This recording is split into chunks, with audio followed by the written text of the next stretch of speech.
Trump గారు ఒక హక్కు తీసుకోండి. ప్రమాణం చేసిన రోజున ఒక 80 ఫైల్స్ మీద సంతకాలు పెట్టాడు. అవును, మన తెలుగు రాష్ట్రాల్లో ఏ ముఖ్యమంత్రి కూడా అలా చేసింది లేదు ఎప్పుడు కూడా. ఇండియాలో అసలు లీడరే లేడండి. ఈడంతా ఏడేం అంత సొమ్ము దొంగత ఇవన్నీ ఇయ్యే. చాలా మంది నా ఫ్రెండ్స్ యూఎస్ వెళ్ళిపోయారండి. సో వాళ్ళ ప్రతి వాళ్ళు స్టేటస్లు పెట్టేసి నేను యూఎస్లో ఉన్నా అని చెప్పి అది బిల్డప్లు కొడేస్తారు. సో వాళ్ళు కూడా ఇండియాకి వస్తుంది అనుకో తోలు తిరిగిపోతుంది. ముందర గెలవాలనే తపన ఉంటుంది అంతే, చేద్దామని ఉండదు. వాళ్ళు ఏం చేసినట్టు మెజార్టీ ఏం చూసుకుంటూ వాళ్ళ ప్రజలకి ఏదో చేయాలని చూసిండు అంతే. ప్రతిదానికి యూఎస్ వెళ్ళిపోయి బిల్డప్ కొట్టేందుకు ఇప్పుడు ఇండియాకి వస్తాగా దోలు తిరిగిపోతుంది. ఇప్పుడు నిజంగా ట్రంప్ గారు సంతకాలు పెట్టి వీళ్ళందరినీ మళ్ళీ ఇండియాకి ఎట్లా కొడితే ఆ కిక్కే వేరండి బాబు. అమెరికాలో ట్రంప్ గెలిచిన వెంటనే దగ్గర వచ్చిన రోజే ప్రమాణం చేసిన రోజున ఒక 80 ఫైల్స్ మీద సంతకాలు పెట్టాడు. అవును, మన తెలుగు రాష్ట్రాల్లో ఏ ముఖ్యమంత్రి కూడా అలా చేసింది లేదు ఎప్పుడు కూడా. అలాంటి సంతకాలు ఎవరో చేయలేదు. దీన్ని మీరు ఎలా చూస్తారంటే, ఫస్ట్ ఆఫ్ ఆల్ 3 పెన్నులు లింక్ అయిపోయింది కూడా అని చెప్పి అన్నారు. 6 పెన్నులు లింక్ అయిపోయింది అన్నారు. సో 80 ఫైల్స్ మీద సంతకం చేయడం జరిగింది. సో ట్రంప్ అంటేనే ఒక దాన్ని ఏమంటారు చాలా గ్రేట్ లీడర్ అనమాట.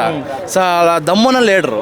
సో నేను ఎప్పుడు కూడా ట్రంప్ గారికి అభిమానిస్తూ ఉంటాను అనమాట. సో ఒక డేరింగ్ అండ్ డాషింగ్ లీడర్ ఎవరైనా ఉన్నారంటే అది ట్రంప్ ఒకటే. అంటే ట్రంప్ వల్ల భారత్కి బొక్క కదా, అంటే చాలా ఉద్యోగాలు అయిపోతాయి, చాలామంది రిటర్న్ వచ్చేస్తారు, అక్కడ యూఎస్ నుంచి తరివేస్తున్నాడు. ఇది మనకి ఇండియాకి మంచిది కాదు కదా, దాన్ని ఎలా మీరు చూస్తారు? చాలామంది నా ఫ్రెండ్స్ యూఎస్ వెళ్ళిపోయారండి. సో వాళ్ళ ప్రతి వాళ్ళు స్టేటస్లు పెట్టేసి నేను యూఎస్లో ఉన్నా అని చెప్పి అది బిల్డప్లు కొడేస్తారు. సో వాళ్ళు కూడా ఇండియాకి వస్తుంది అనుకో తోలు తిరిగిపోతుంది. రివెంజ్ ప్రతి ఓడు అంటే ఇండియాలో బతకడానికి ఇది లేదా, ప్రతి ఓడు అమెరికా వెళ్ళిపోవాలి, స్టేటస్ పెట్టేయాలి, ఐఫోన్ కోసం యూఎస్ వెళ్ళిపోవాలి. అవసరం అంటే 100% కరెక్ట్ అండి. ప్రతిదానికి యూఎస్ వెళ్ళిపోయి బిల్డప్ కొట్టేందుకు ఇప్పుడు ఇండియాకి వస్తాగా దోలు తిరిగిపోతుంది. ఇప్పుడు సో మళ్ళీ ఇప్పుడు అమెరికాకి అలవాటు పడి ఇండియాకి అలవాటు పడాలంటే చాలా కష్టం. సో నాకు ట్రంప్ గారిని ఒకసారి హగ్గు చేసుకోవాలని నాకు ఫీలింగ్ ఉందన్నమాట. మీ పగా ప్రతికారాలు పక్కన పెడితే ఒక రాజకీయ నాయకుడిగా ప్రెసిడెంట్ అవ్వగానే వచ్చిన రోజే 80 సంతకాలు చేశాడు. అవును, తెలుగు రాష్ట్రాల్లో కూడా సూపర్ 6 లని సూపర్ 7 అని చెప్పారు. అవును, వాళ్ళు కూడా ఒక్కటి కూడా ఇప్పుడు ఇంకా నెరవేర్చలేదు. 1 year అయిందని తెలంగాణలోని అక్కడ కూడా కొంచెం గొడవలు అసంతృప్తులు అయితే ఉన్నాయి. మీరు వీళ్ళు కూడా అలా వచ్చిన రోజే చెయ్యాలి అని మీరు ఏమైనా కోరుకుంటారా లేదా? వీళ్ళు సీఎంలు అండి, ఆయన పిఎం అండి. పిఎంలో రాజకీయ స్టేట్ కి లీడర్సే కదా, స్టేట్ కాదు కంట్రీకి కదండి. ఏదైనా అప్పుడు మోడీ గారైనా చేయాలనుకుంటారా లేదా? బట్ నాకు తెలుగు స్టేట్స్ మీద పక్కన పెట్టండి కానీ నిజంగా ట్రంప్ గారు సంతకాలు పెట్టి వీళ్ళందరినీ మళ్ళీ ఇండియాకి ఎట్లా కొడితే ఆ కిక్కే వేరండి బాబు. నిజంగా ట్రంప్ గారికి దండం పెట్టాలి. అప్పుడు అక్కడ అమలు చేస్తే చేయాల్సింది. అక్కడ ఎవరైనా కంటిన్యూగా ఉండరు, వాళ్ళకి 8 years ఉంటుంది. కరెక్ట్ ఉన్న పనిలో చూసుకొని చేసేస్తారు వాళ్ళు. మన అట్టగా గెలిస్తే మళ్ళీ గెలవచ్చు, చేసుకుంటూ పోతానే ఎన్ని సంవత్సరాలు చేసుకుంటూ పోతాయి. ఇప్పుడు మోడీ ఉన్నాడు, ఈ సంవత్సరం కదా నెక్స్ట్ ఇయర్ అదొక మంత్రి ఏదో ఒకటి చేసి అవుదాం సంతకాలు పెట్టి ముందర గెలవాలనే తపన ఉంటుంది అంతే, చేద్దామని ఉండదు. ఇప్పుడు ఈ 5 సంవత్సరాలు పోయింది అనుకో, లాస్ట్ 2 years పథకాలన్నీ ఇప్పుడు ఏం బెటర్ వీళ్ళు లాస్ట్కి ఇంకా వస్తుంది అనగా సంతకాలు పెట్టేసి మళ్ళీ వాళ్ళు ప్రధాన అవుతారు. కోరుకుంటున్నారా లేదా? అమెరికాలో చెప్పిన పని ఖచ్చితంగా చేస్తారండి. ఇప్పుడు 4 years చెప్పు ట్రంప్ తోపే. ఆడ ప్రజలు నమ్మేది ఏంటంటే ఆడు ఉండేది 4 years ఆయన చేసేది 4 years కాబట్టి ఏమైనా అమలు చేస్తే అది చేస్తాడు. వాళ్ళు ఏం చేసినట్టు మెజార్టీ ఏం చూసుకుంటూ వాళ్ళ ప్రజలకి ఏదో చేయాలని చూసిండు అంతే. మన ఇండియన్ మీద ఇలా ఈ ఎకానమీ మీద కాదు, వాళ్ళకి వాళ్ళ సైడ్ ఉండాలి, వాళ్ళ సైడ్ ఏమైనా బెనిఫిట్స్ ఇద్దామని చెప్పేది వల్ల గెలిచిండు.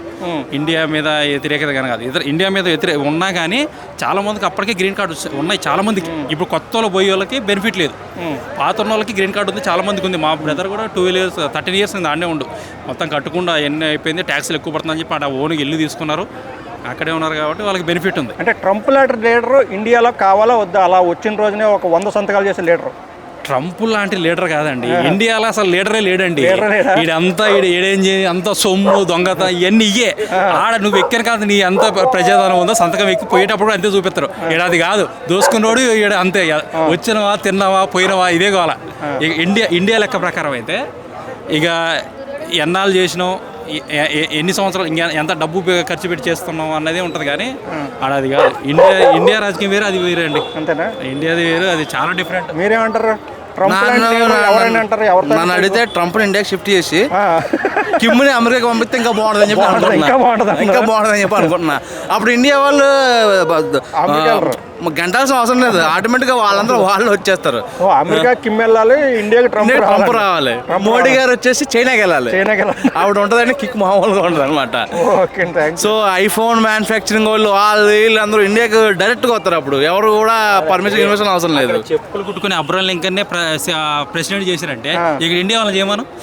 ఇక్కడ చాయ్ వాళ్ళ చాయ్ అమ్ముకున్నా ఈ అమ్ముకున్నా అంటాడు కానీ అంతేం లేదండి ఆడ. అంతేనా? ఆడ అంతా చేసిన వాళ్ళే వస్తారు. ఏంటి మరి ట్రంప్ అలాంటి సంతకాలు చేసే ఒక నాయకుడిని మీరు కోరుకుంటున్నారు లేదా, ట్రంప్ని కాకుండా మన ఇండియాలో?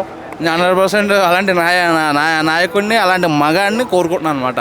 So Trump is a great leader. Trump గారు చూస్తే మాత్రం ఒక లైక్ వేసుకోండి, సబ్స్క్రైబ్ చేసుకోండి, కామెంట్ చేయండి. డైరెక్ట్గా హగ్ ఇస్తున్నారా ట్రంప్ గారు? ట్రంప్ గారు ఒక హగ్ తీసుకోండి. Thank you.